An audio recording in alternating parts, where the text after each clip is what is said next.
اگر میں آپ کو کہوں کہ یہاں کبھی ایک ایسا مندر تھا جہاں لوگ سکون ڈھونڈنے آتے تھے، جہاں دعائیں مانگی جاتی تھیں، جہاں زندگی تھی، تو کیا آپ یقین کریں گے؟ کیونکہ آج یہاں صرف کچھ ٹوٹی ہوئی سیڑھیاں باقی ہیں۔ پھر ایسا کیا ہوا کہ ایک آباد جگہ ویران کہانی بن گئی؟ یہ جگہ چنیوٹ کے قریب دریا چناب کے کنارے واقع ہے۔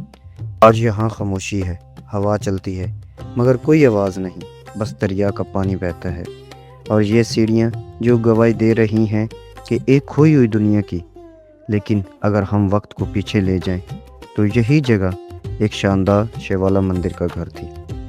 کہا جاتا ہے کہ یہ مندر شیو جی کے نام پر بنایا گیا تھا اور اس کی تعمیر ایک کشمیر کے راجا نے کروائی تھی۔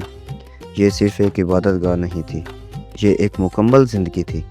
پہاڑی کے اوپر خوبصورت مندر اور نیچے رہائش کے کمرے جہاں مسافر ٹھہرتے تھے، جہاں لوگ بیٹھ کر گھنٹوں دریا چناب کو دیکھتے رہتے تھے۔ سوچئے ذرا، ٹھنڈی ہوا چل رہی ہے، دریا سکون سے بہہ رہا ہے اور لوگ اس مندر کی چھاؤں میں بیٹھے ہیں۔ یہ جگہ صرف خوبصورت نہیں تھی، یہ ایک احساس تھی، ایک سکون تھا۔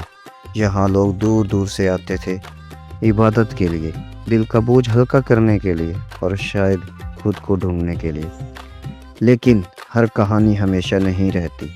سال 1973 آیا اور دریا چناب میں ایک خطرناک سیلاب آیا، ایسا سیلاب جس نے سب کچھ بدل کر رکھ دیا۔ پانی بڑھتا گیا اور پھر اس نے خوبصورت مندر کو اپنی لپیٹ میں لے لیا۔ وہ عمارت، جو کمرے، وہ راستے، وہ سب کچھ جو کبھی زندگی سے بھرے ہوئے تھے، ایک لمحے میں سب ختم ہو گیا۔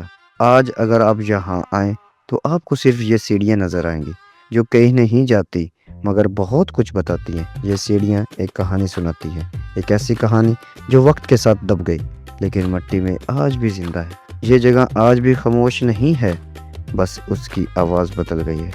اب یہ چیخ کر نہیں بلکہ خاموشی سے بتاتی ہے کہ یہاں کبھی زندگی تھی۔